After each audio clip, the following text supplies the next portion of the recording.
The SPY now turns to the political analysis of From and Fuller. Al From, former political advisor to President Bill Clinton, and Craig Fuller, former political advisor to both President Ronald Reagan and George H.W. Bush. Good afternoon, fellows. Al and Craig, this week I'd like to turn to international affairs. And the first thing I'd like to talk to you about is China. It seems that the Western world has lost Hong Kong over the last 2 or 3 weeks, and no one has noticed it. There's been a swift move by mainland China to implement this new national security law that has made almost all of the activists go underground. Thousands have deleted their social media pages, and there's been a complete shutdown of organized protests. Now, is that a fair assessment, and does it bring to question President Trump's stewardship related to China? Al, let's start with you. I think it's probably a fair assessment of what's gone on in Hong Kong. It's not that President Trump has done anything directly to cause that at this moment, but I think his policies have generally enabled China to do what it wants. It's sort of, he got out of the TPP that gave China pretty much free economic reign in Asia and Far East. Said we're not going to be a player there. He has no regard for human rights. He won't defend the human rights of protesters in America. He sends the troops in to quell them. And so what kind of signals does that send to President Xi? He's made it clear that the most important thing he wants from China is help in his reelection, and that means sort of almost a phony trade agreement where China gives up very little and he can claim a big victory. So I think basically he's had a climate where and he has personal admiration of President Xi because of his strong arm tactics, that he's set a climate where what the Chinese did in Hong Kong makes perfect sense from their point of view. Why did they do it? Because they can, and he won't stop them. Greg, what are your thoughts? Well, I'd like to take a little different tack. I don't disagree so much, but a little different tack. And from personal history, way back in 1983, 84, I had a chance to lead a trade mission to China and included Hong Kong during the Reagan administration. And at the time, there were great fears about the theft of intellectual property. There were great fears about our ability to control whatever it was we might export or whatever business partnerships we might have. And that was a long time ago. What I have concluded is that China strives to be, and in fact is today, an enormous economic power. The US and China are probably the 2 largest economies in the world.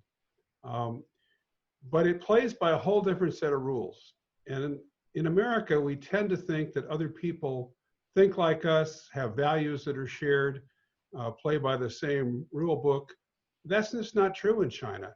I don't mean to make that a critical statement. I'm just saying they view the world very differently. They take a very long-term view. They knew back in the 80s when I was there that in order to be a strong power, they needed technology. And it was hard to invent, so they stole it. Fair and square as far as they were concerned. And if American companies were going to bring their technology and their equipment there, they'd say, fine, as long as you share it, and they would reverse engineer it and build airplanes and cars and all kinds of electronic components. So China is striving to be a superpower, and indeed it probably is. And getting to the point Al was making, which I concur in, when you have a president in the White House who appears to the Chinese to be weak, who appears to the Chinese not to be supported by large majorities in Congress, then the Chinese are going to take advantage and pursue their agenda without regard to how it might affect us.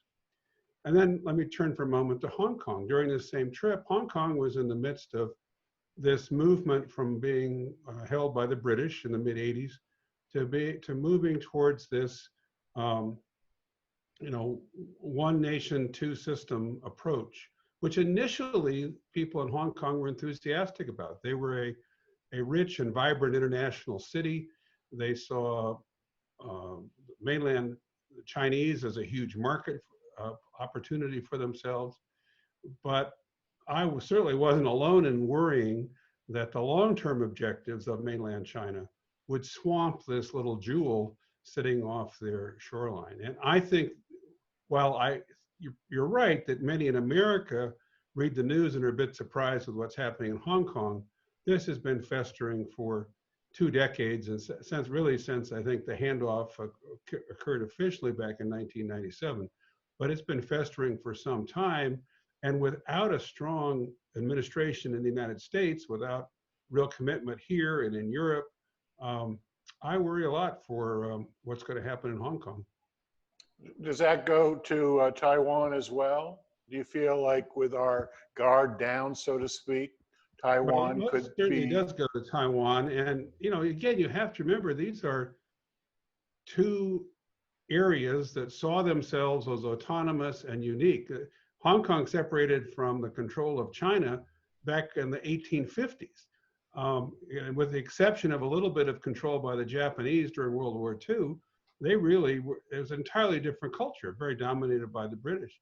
Taiwan found their own course with their own leaders and became again, strong economic force that greatly feared China and always assumed that the United States would stand by them and help them. And we chose to pursue a course to try to deal and cope with this growing economy in China. We chose China, and to some extent separated ourselves from a long-standing policy with regards to Taiwan, and that happened in the 80s as well.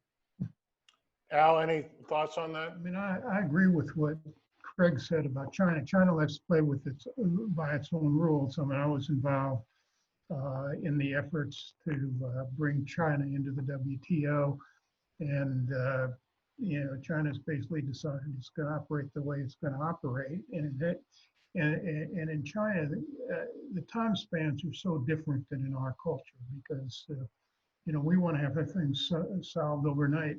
President Trump's a day trader. In China, wait centuries.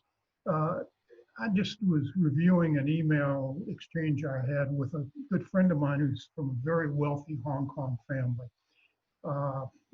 Craig probably knows him, and because he's been a big contributor to American colleges, his family has. And the thing I got from that email exchange are 2 interesting things. One is that a lot of the economic power in Hong Kong has probably accommodated Beijing, and they've figured out how to survive pretty well. But the other thing is my last email, which was right after the law went in, that bounced back. Hey, Craig, the other big international story this week is the Trump administration's decision to leave the World Health Organization formally.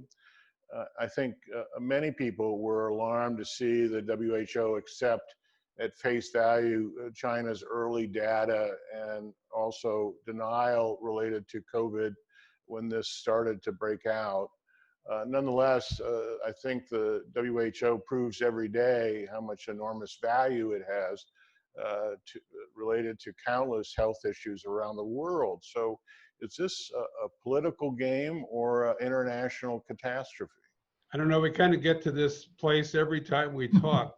The word mindless comes to my mind. I just don't understand how there can be a rationale for doing such a thing, except that it is true that sometimes you can move faster if you're on your own. But as the saying goes, you might move faster on your own, but you're going to move further together. We're in a global fight against this coronavirus.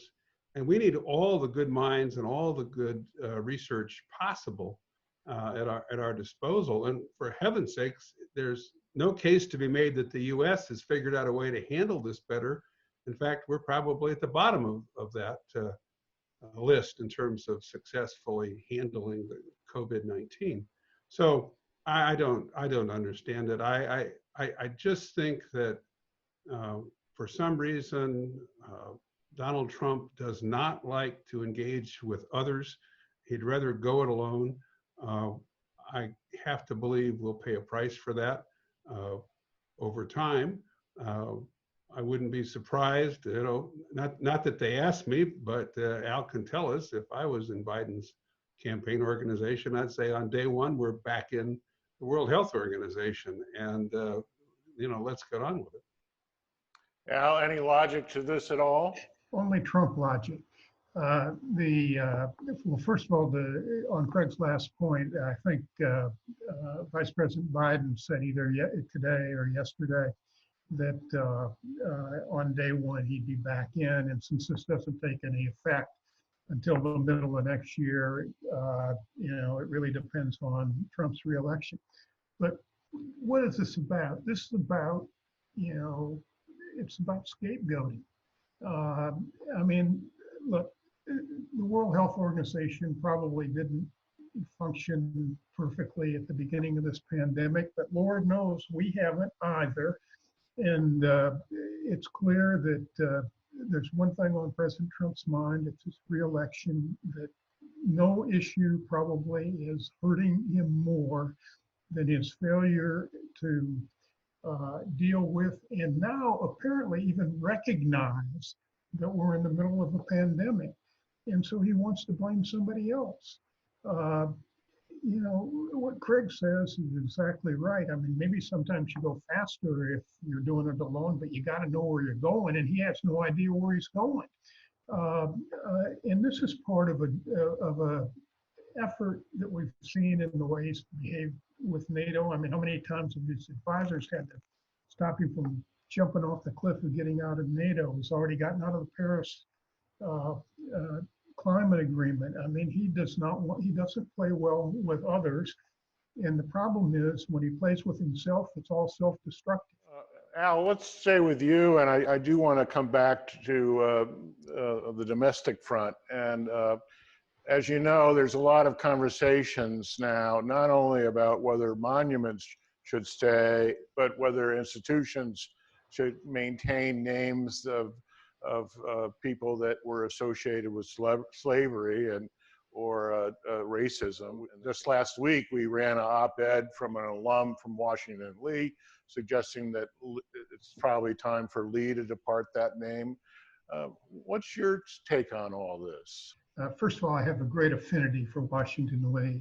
Craig may remember that he may have even been involved in the W&L has a mock convention every 4 years. And when you're the out party,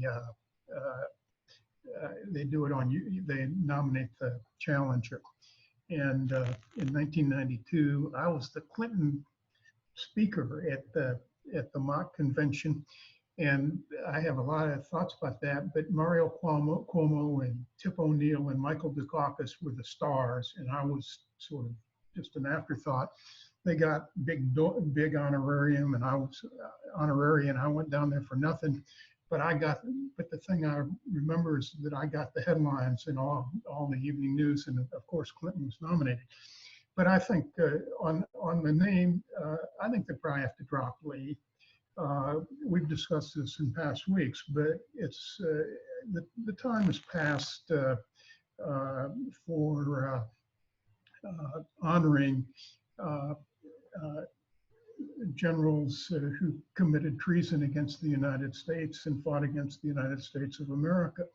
Now, on the larger question of what you do with a lot of the monuments and historical monuments of our founding fathers, for example, I think it's, we're going to have to at some point sit back and have a little deliberation. When you're in the middle of demonstrations like we are now and passions are running high, people don't tend to look at all parts of the issue. But George Washington may have held slaves, and that was wrong. But he also did a lot of good for our country. Abraham Lincoln, I heard one of the reporter and activists talk about how he was so slow to come to ending slavery. Well, he did issue the Emancipation Proclamation, and against great odds, maneuvered the 13th Amendment through Congress. When at some point, people have to sit back and there's a balance. A lot of our founding fathers did bad things, and that ought to be part of their history. But on the other hand, they built what I still think is the greatest country in the world. Craig, are you in the same camp? It's really a tough one.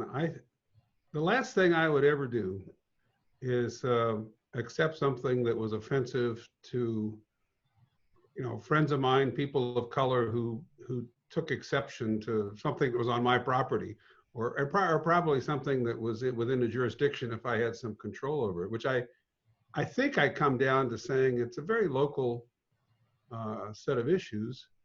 What troubles me about it is that it's drawing attention, and it's creating energy and friction around something that is not improving literacy or improving the economic inequalities that exist in our community, or getting people into educational higher learning institutions, or giving them opportunities for employment. It doesn't address any of that. So I understand symbolic significance.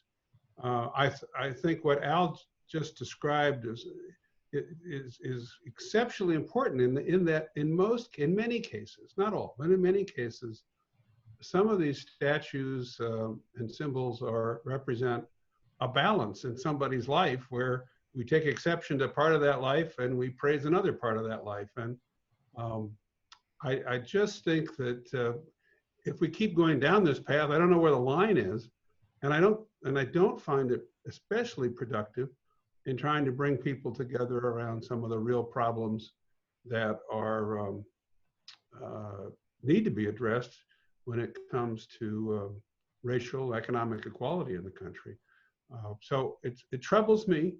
I understand it. I wish we'd kind of draw a line and say, okay, we've achieved enough here, and let's turn to the issues that really can improve people's lives. Thanks a lot. Until next time.